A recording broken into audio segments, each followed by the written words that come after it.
नमस्कार दोस्तों, high study channel पर आप लोगों का एक बार फिर से बहुत बहुत स्वागत है।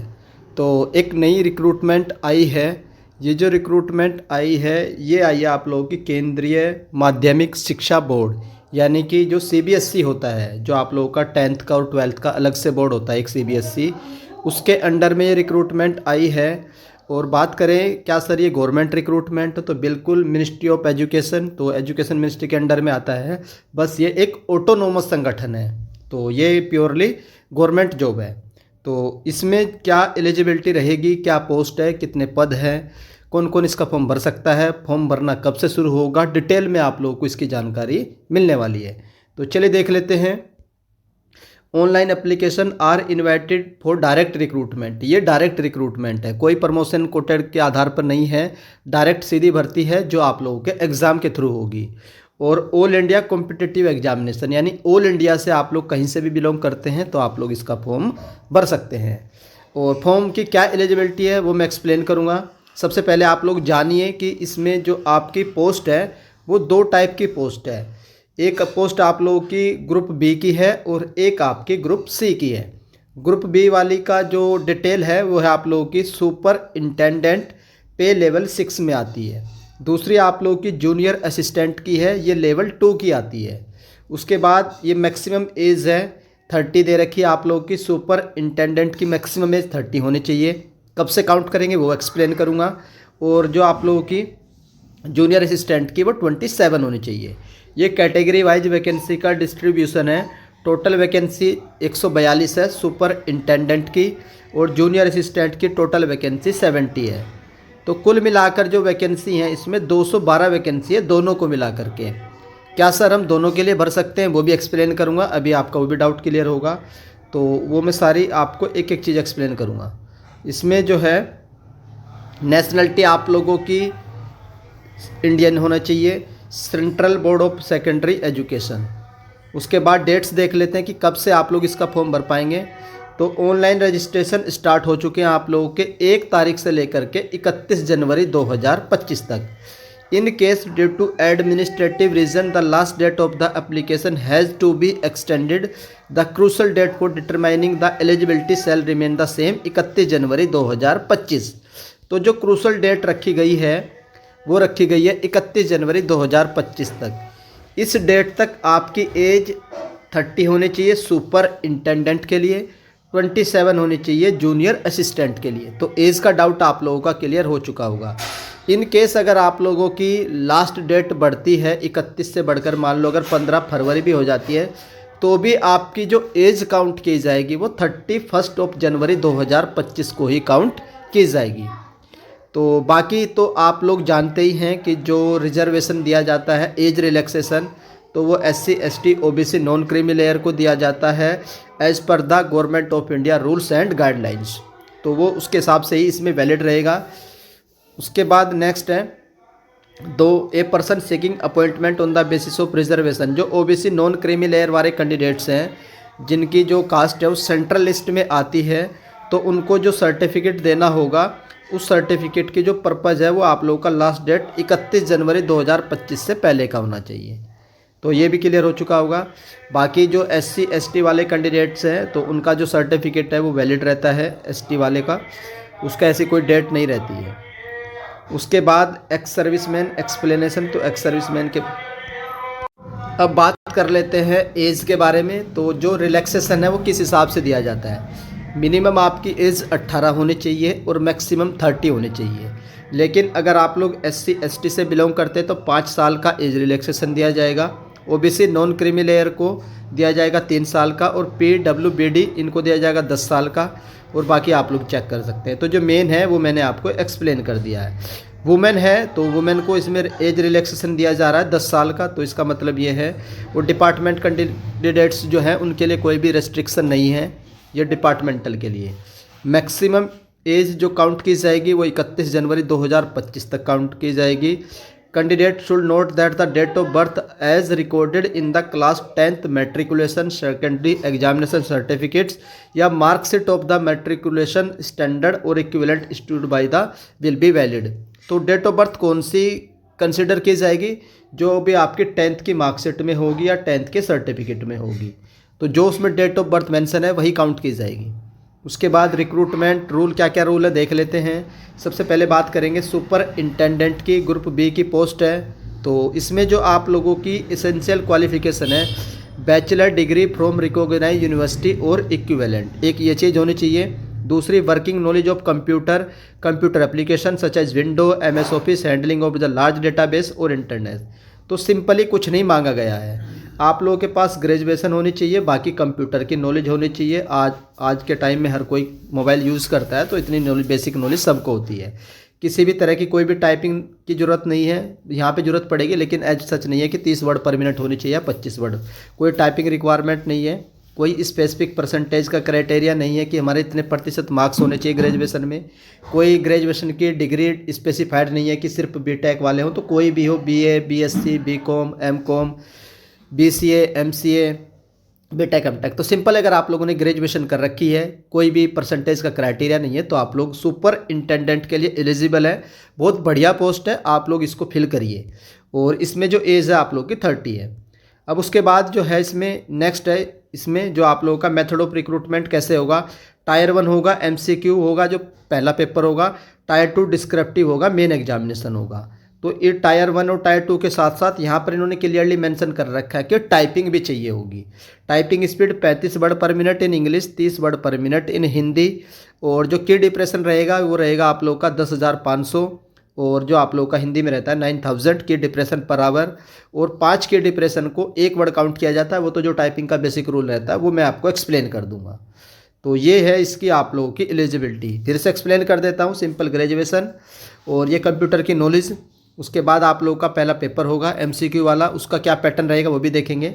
उसके बाद डिस्क्रिप्टिव पेपर होगा और उसके बाद आप लोगों की लास्ट में टाइपिंग होगी। तो ये आप लोगों का मेथड ऑफ रिक्रूटमेंट है सुपर इंटेंडेंट का। अब जूनियर असिस्टेंट 12th बेस का है, तो सिंपली 12th होनी चाहिए, कोई परसेंटेज का क्राइटेरिया नहीं है। यहाँ पर भी सेम टाइपिंग का क्राइटेरिया रखा गया है, 35 वर्ड पर मिनट इंग्लिश, 30 वर्ड पर minute in Hindi. Method of recruitment सिर्फ एक टायर होगा MCQ वाला, यानी एक ही पेपर होगा, इसमें CBT 1 होगा। उसके बाद टाइपिंग होगा, तो जो भी आपका स्कोर आएगा उसके बेस पर आप लोगों का सिलेक्शन किया जाएगा। The candidate should possess essential qualification at the time of submission of the online application. तो जो 31 जनवरी 2025 है उस डेट तक आप लोगों के पास एसेंशियल जितने भी क्वालिफिकेशन से संबंधित है, जो रिजर्वेशन से संबंधित है, सारी चीज़ें होनी चाहिए, मार्कशीट वगैरह। Candidate will have to make the payment. Fees कितनी रहेगी, तो जो अनरिजर्व कैटेगरी के कैंडिडेट हैं, OBC वाले हैं और इकोनॉमिकली वीकर सेक्शन वाले, तो उनको 800 रुपये देने हैं फॉर ईच पोस्ट। यहाँ पर यह है कि अगर आप लोग दोनों पोस्ट के लिए भरना चाहते हैं तो दोनों के लिए भर सकते हैं।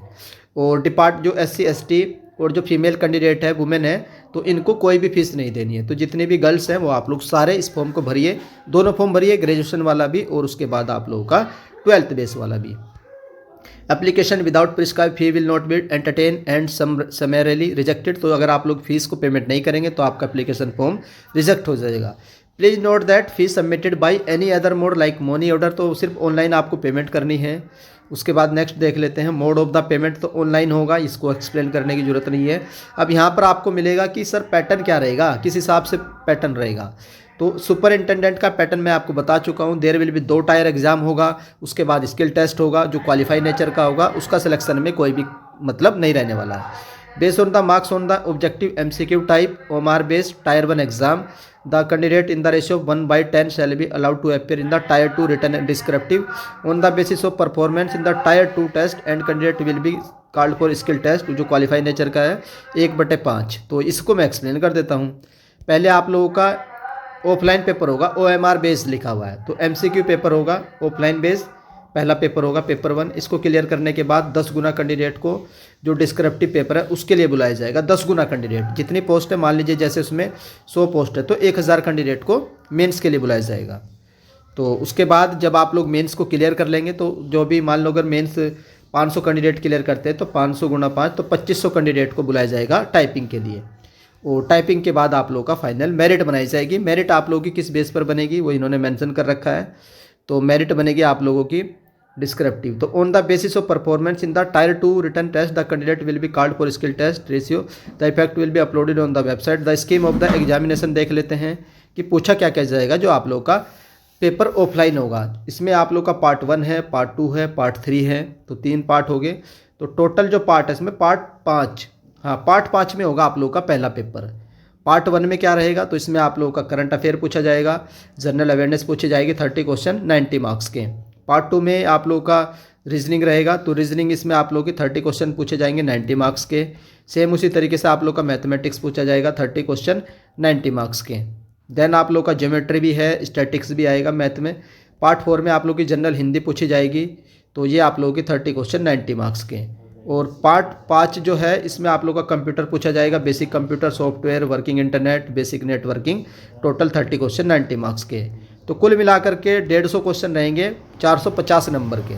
तो ये इसका एग्ज़ाम का पैटर्न है।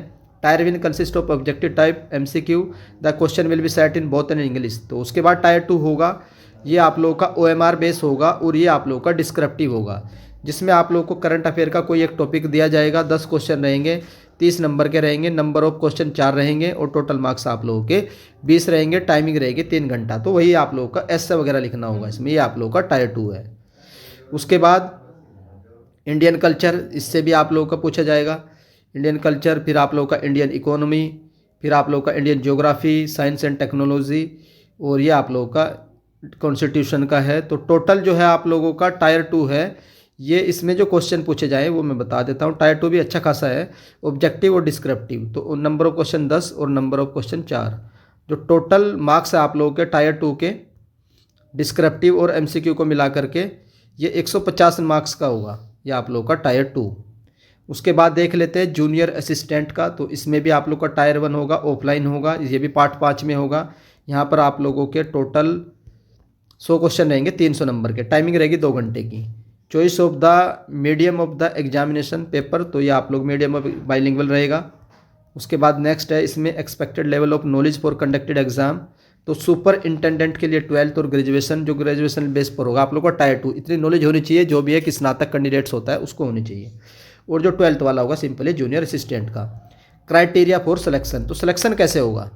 अब सिलेक्शन का क्राइटेरिया देख लेते हैं कि शॉर्ट लिस्टिंग किस तरीके से होगी। जो सुपर इंटेंडेंट है इसमें cut off marks for tier 1 and tier 2 will be 5% below the cut off marks of the UR category candidates and 10% below the UR category for SC/ST respectively. However no candidate will be considered for the selection process if secure less than 30%। तो tyre 1 जो पहला paper है उसमें minimum 30% marks आप लोग को secure करने ही होंगे। अगर आप लोग इतने सिक्योर नहीं करते हैं तो आप लोग डिस्क्वालीफाई कर दिए जाएंगे। तो ये आप लोगों का है। उसके बाद the board reserve the right to increase decrease the short listing criteria cut off, उसके पास राइट्स है, वो डिक्रीज और इंक्रीज कर सकते हैं कट ऑफ का क्राइटेरिया। जूनियर असिस्टेंट के लिए cut off marks will be 5% below the cut off marks of the UR category candidate and 10% below the cut off marks for the UR category. जो भी रहेगा उससे 5% कम और 10% रहेगा। उसके बाद बोर्ड रिजर्व, फिर इसके बाद सिनेरियो। तो सिटीज़ ऑफ द एग्जामिनेशन, कहाँ का आपका पेपर होगा। तो टायर 1 के लिए सिटी दे रखी विजयवाड़ा, गुवाहाटी, पटना। तो ये सारे स्टेट है, किस स्टेट में किस सिटी में आपका एग्ज़ाम होगा वो इन्होंने मेंशन कर रखा है। और जो एक बार आप लोग चूज़ कर लोगे तो वो फिर वहीं आपको एग्ज़ाम देना होगा। उसके बाद टायर 2 की जो सिटी रहेगी and skill test will be inform to the short listed candidate, तो उनको सेपरेटली इन्फॉर्म किया जाएगा। मार्किंग स्कीम क्या रहेगी, 3 marks shall be awarded to every correct, यानी कि 3 नंबर दिए जाएंगे एक सही को अटैम्प्ट करने के लिए। 1 नंबर काटा जाएगा, यानी 1/3 की नेगेटिव मार्किंग है। Unanswered question will not be given any marks. There is only 1 correct response, तो ये रहेगा। Similarly objective type of part 2 shall be awarded to 3 number का रहेगा एक क्वेश्चन, और एक की आप लोगों की नेगेटिव मार्किंग रहेगी, यानी कि 1/3 की रहेगी। There is no provision of reevaluation of the return, तो उसको आप लोग दोबारा से री एवेल्यूशन नहीं कर सकते हैं कि हमारी कॉपी को दोबारा चेक करवाइए। ये इंपॉर्टेंट इंस्ट्रक्शन है। तो candidate are advise to report the, ये तो candidate not allowed to carry instrument, तो ये आप जब एग्जाम देने जाएंगे तब आप लोगों के लिए काम की चीज़ें हैं। A set indicating roll number will be allotted to each candidate. The candidate should ensure that the question paper distributed to a candidate may approach the centre response for those unable to appear. तो ये चीज़ें आपके काम की इतनी नहीं है, बस इनको आप लोग एक बार पढ़ लेना। मस्ट बोरिंग डॉक्यूमेंट, तो ये आपको डॉक्यूमेंट रफ वर्क के लिए, अनफेयर मीन्स के लिए वो क्राइटेरिया है। उसके बाद एक आप लोगों का डाउट रहता है कि क्या हम दोनों के लिए भर सकते हैं या एक पोस्ट के लिए भर सकते हैं, तो ये डाउट आप लोगों का क्लियर होगा पॉइंट नंबर 21 में। The candidate should submit only 1 application for a post. अगर आप लोग एक पोस्ट भरते हैं तो उसके लिए एक ही एप्लीकेशन भरना, 2 एप्लीकेशन मत भरना, मल्टीपल एप्लीकेशन अगर आप लोग भरते हैं तो आपको रिजेक्ट किया जाएगा। फिर पॉइंट नंबर 22 में आपका डाउट क्लियर हो जाएगा। एक कैंडिडेट में apply for more than 1 post, तो एक से ज़्यादा पोस्ट के लिए आप लोग अप्लाई कर सकते हैं।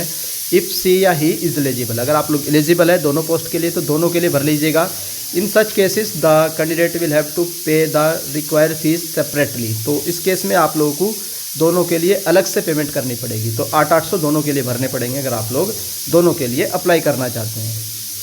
एक पॉइंट यहाँ पर 24 पढ़ लेने ना, CBSE will not permit the edit, modify, alter any information entered by the candidate after completion of the application process under any circumstances. अगर आप लोग एक बार अपने एप्लीकेशन फॉर्म को सबमिटेड कर देते हैं तो आप लोग उसमें कोई भी एडिट कोई भी मॉडिफाई नहीं कर पाएंगे। तो बहुत ध्यान से इस फॉर्म को भरिएगा, ट्राई करिएगा कोई भी मिस्टेक ना हो। एनी रिक्वेस्ट, तो कोई भी रिक्वेस्ट आप लोगों की एक्सेप्ट नहीं की जाएगी। Therefore candidate are advise to utmost question, तो बहुत सावधानी पूर्वक आप लोग इस फॉर्म को भरिएगा। उसके बाद the confirmation page, candidate must ensure that the email address mobile number आप लोगों का सेम रहना चाहिए, एक्टिव रहना चाहिए टिल द रिक्रूटमेंट प्रोसेस। उसके बाद candidate to visit the official website. एक पॉइंट यहाँ पर मेंशन है, पॉइंट नंबर 41, अगर आप लोगों को कोई क्वेरी है किसी भी चीज़ के रिगार्डिंग तो आप लोग इस नंबर पर कॉन्टैक्ट कर सकते हैं 9 AM से 5:30। तो ये आप लोगों की डिटेल थी और ये मैंने आप लोगों को हर एक चीज़ एक्सप्लेन करी है। और यहाँ पर आप लोगों की सर्टिफिकेट है जो भी रिजर्वेशन वाले कैंडिडेट्स हैं। तो ये रिक्रूटमेंट थी। तो आई होप मैं सारी चीज़ें एक्सप्लेन कर चुका हूँगा। फिर भी आप लोगों को कोई भी डाउट हो इस रिक्रूटमेंट के रिगार्डिंग, चाहे वो एलिजिबिलिटी से हो, एज लिमिट से हो या फिर रिजर्वेशन से संबंधित कोई भी डाउट हो, आप लोग कमेंट करके पूछिएगा। वो डाउट आप लोग का कमेंट सेक्शन में क्लियर हो जाएगा। तो अगर आप लोग को वीडियो पसंद आती है तो वीडियो को लाइक कर दीजिएगा। चैनल पर फर्स्ट टाइम विजिट कर रहे हो तो चैनल को सब्सक्राइब रखिए और बेल आइकन को ऑन कर लीजिए। तो वीडियो देखने के लिए धन्यवाद। Thank you.